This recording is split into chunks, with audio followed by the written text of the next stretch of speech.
I have all kinds of numbers. A national ID number, 3 cell phone numbers, a passport number, several bank account numbers. I used to have a student number, and now I hear I need yet another number, a Huduma number, one that will be the single source of truth as far as my identity is concerned. But wait, Kenyan government, are you saying that with all my other numbers you don't really know me? You want to know the shape of my ears, my iris patterns, my GPS coordinates? How intimate do you want us to get? And why did you pass the bill that allowed for this new number on the 31st of December 2018? I feel like something weird is going on here, so I think it's time to splash some cold water on my face and stay woke. Now, before I continue my ramblings, let me introduce myself. I am Tumizi, Tumizi, a guy who thinks way too much about issues. So this big new initiative by our beloved government wasn't just going to pass me by without me saying anything. So, according to the official Huduma Namba website, the aim of this initiative is to bring together different kinds of information about me into one database. This will enable the Kenyan government to have a much easier time delivering services to me, and I'll live happily ever after, sipping cold drinks in the shade, playing with my wife and kids, just having a good old time, blah, blah, blah. Or will I? My interest in this new initiative by our beloved government started when I listened to a podcast by Brenda Wambui called Persons of Interest. It's on her channel called Otherwise, and I'd urge you seriously to listen to it. It really gives a good breakdown and critique of this whole Huduma Namba business. A link to it is in the description below this video. I also read this article in the Daily Nation written by John Walubengo in January 2019 that highlighted the dangers of collecting such sensitive data about citizens without there being a proper legal framework to ensure the safety of the said data.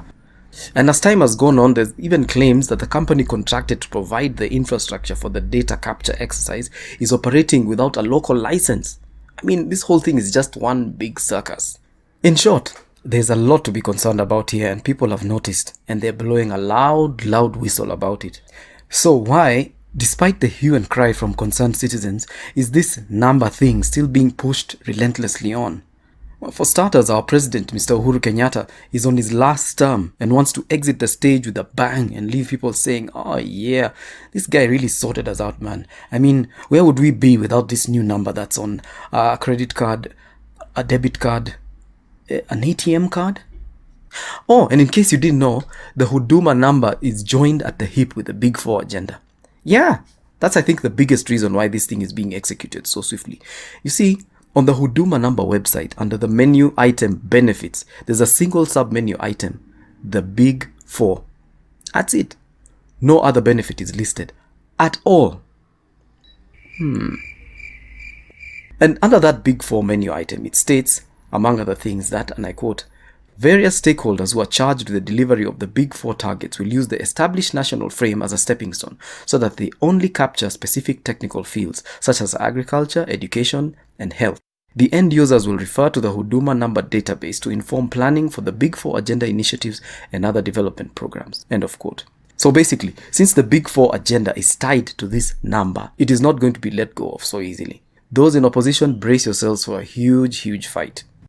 Another question I have about this whole thing is our government really capable of executing such a formidable exercise efficiently, comprehensively, and fairly?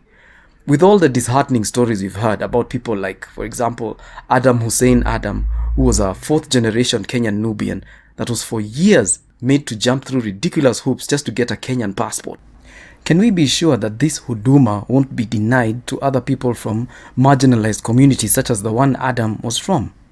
And seeing how the current administration has handled other projects that were announced with such fanfare, such as the Laptops for Schools project, which turned into tablets, which later turned into nothing.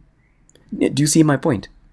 Not to mention all the corruption that has been slapped in our faces lately, and it all just doesn't look good. For me, I'm giving this project a side eye officially until I see some signs of repentance from the fruitless endeavors that this beloved government of ours has been involved in.